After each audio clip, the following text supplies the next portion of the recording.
On this week's episode, we talked about grief, and we had end-of-life doula, my good friend Amy O'Connor, on to talk about grief. And in the episode, if you haven't watched, by the way, you need to go back and watch. But we talked about Dia de los Muertos and how it's such a great day to honor our loved ones who have passed.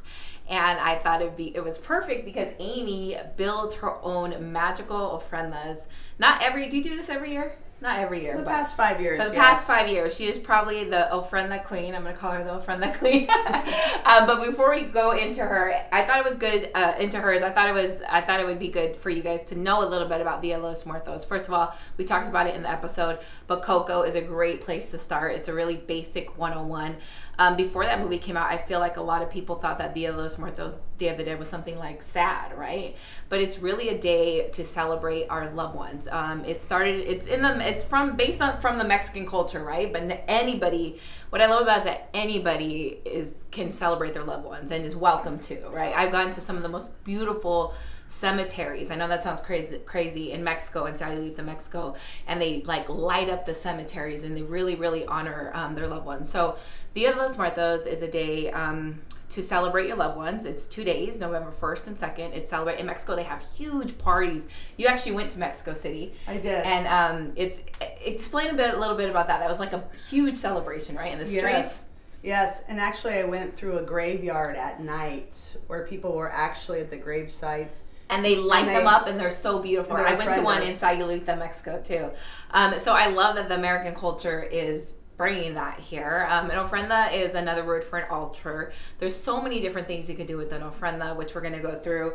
But the basic stuff is like it consists of marigold flowers. And marigold flowers, there's a reason why. Or what do they do? From my understanding, the scent helps attract the spirits. Okay, so that's why you use marigold flowers. And they kind of stink. At least some people think they smell good, but you can also use catrinas and catrines, which are these they look like skeletons, right?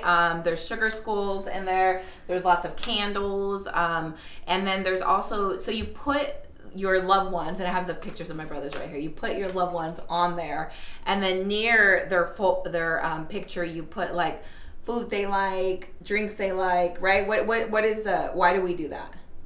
To have them come here to eat and drink. Yeah. And for them to come visit us. So you put like my brother, I didn't bring Doritos today, but I would put Doritos next to his because I know he eats Doritos. But let's go through your ofrenda because I think they're so magical. Okay. Okay, so you got... In my version of it, I just don't do food. I do whatever comes to me intuitively, that when I think of the person that represents them and how I knew them. Yeah, and I think what's great about that is that this is Amy's ofrenda, but you can do however you want. It doesn't have to be this. Amy's done them more elaborate than this, or it can be this, or it can be literally just a picture and you can put stuff around it. That's what's really great about Dia de los Muertos. You can really celebrate however you want and you can make your version. So I gave you like the basics, but this is your version of ofrenda. So let's I agree with you. It's more about the intention. The intention. And remembering our lost loved ones, honoring and celebrating them. Yeah. Like as we talked about in the episode, our culture does not typically talk about our lost loved ones. No. When my brothers died, I mean, my family still barely talks about them, right? So when I discovered Dia de los Muertos, believe it, I didn't grow up with it. I discovered it probably like after Coco came out. I was like, oh yes, let's do this. Let's celebrate our loved ones. And you're Latina. I know. Okay, so, and I'm Mexican. Okay, so let's go through. Okay, these are the marigold flowers, right? Can you show one for the camera? And they do what again? They attract the spirits with the scent. So? So the veil is I think thin. it smells good. You said it smells bad? Well, it can't smell that good. the idea is the veil is thin right now.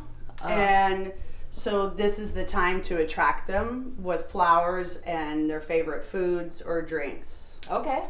So you put marigolds, right? You got a lot of marigolds. I did. You don't have to get go a little many. over the top, but that's my style and my personality. Okay, and so what do you like? So I see bananas here, some lifesavers here. Explain all this. So I couldn't find mint, so here's the mints that my grandfather ate. So this is a perfect example of, let me do something close. Yes. So he loved mints. And he loved his coffee. So I did put it, it's not his mug, but I put it in a grandpa mug. Okay. Grandma sort of got shortchanged because I didn't make it to C's Candy, but again, it's about the intention. Yes. But I did bring this owl rock, and that's something I gave to her many years ago, and she kept it near her bedside until she passed. Oh, and wow. to me, she is like my wise owl, my greatest nurturer, and it represents her for me. Yeah. Stronger than anything else. Okay. Mm-hmm. And let's go through Emily. Okay. There's a lot here. Let's so go through Emily here because we talked a lot about Emily in the episode. Mm-hmm. What is everything around here? Well, Emily's favorite wine. Sauvignon Blanc, Yes. Scarborough. This is to the brand. To had the brand. Yeah, we had a toast to her the other day. We did, and she also loved Bud Light Platinum, and let's give the girl both. Might as well, right? Yeah. Right here. And she handled both. Okay. When she was here. Is that her favorite nail polish? I don't know if it's her favorite nail polish, but she loved pink. It was her nail polish, actually. Okay. And her nails were always painted, oftentimes pink, and I just felt like that was significant. This was her favorite food, were these eggs from Easter. Those were the So they're mini Cadbury okay. eggs. Okay, and okay. thanks to Amazon, I could find them in October. Okay. She made me this pin, and I thought it was perfect. It's the San Diego Chicken, because we went to a lot of baseball games together, and he's holding a glass of wine. Nice. So I thought that was appropriate. And then I Am Rich and Fun, which we talked about in the episode, and which, by the way, if you haven't watched the episode, go watch it, because this will all make sense. But you're wearing a shirt that says I'm Rich and Fun, too. Yes, it's the same shirt I'm wearing in the episode, but this is also another way I honor my lost loved ones, is wearing the shirt. Yeah. One thing I will say, this is kind of odd, it's a smoke bomb, but it represents one of the sayings she would say often: you are the bomb. You are the bomb. Okay. You are the bomb. See, and that's what Amy's great at, is that you can really make this however you want, because you think, she used to say, I am the bomb, so you found a smoke bomb. Those are the kind of things that where you can make your ofrenda unique to what, yeah, it whatever really comes anything, to you. right? Whatever comes to you. There's no right or wrong way. Again, I think it's about intention. Yeah. And then, you will see these a lot. These you can get them anywhere, but they have them a lot in Mexico. Where did you get these ones from? I don't know. I've recycled them over the past few years. I feel like these are plastic, but I think the traditional way is people actually cut them. And they're really thin paper. It's like paper machete almost, right? Yes. And as far as my understanding, it represents the frailty of life. Yeah. And so that's it. So, and then here's some of the skulls, right? Are these just skulls you had? You can put anything, right? I just use the same things every year, and it just shows up differently. Okay. Wow, did we miss anything? I think we're good. I think with that, you basically know how to make your own ofrenda. I think the main thing is that it's your intention.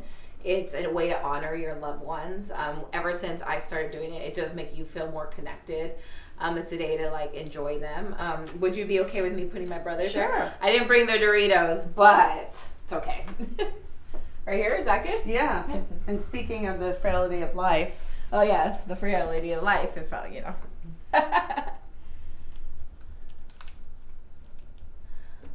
Well, thank you, Amy, for sharing your ofrenda. I know it's really, what's a word for you? It's really personal.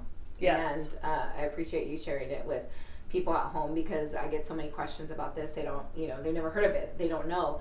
And I feel like when I ask you questions about it, so thank you. You're welcome. And I would just recommend to people, just do what feels right. Do what feels right. Don't what you have. And don't overthink it. Yes. Because we made them at home super small, 2 little boxes. So it doesn't have to be this extravagant, or it could be this extravagant if you want, whatever you want. Thank you. You're welcome.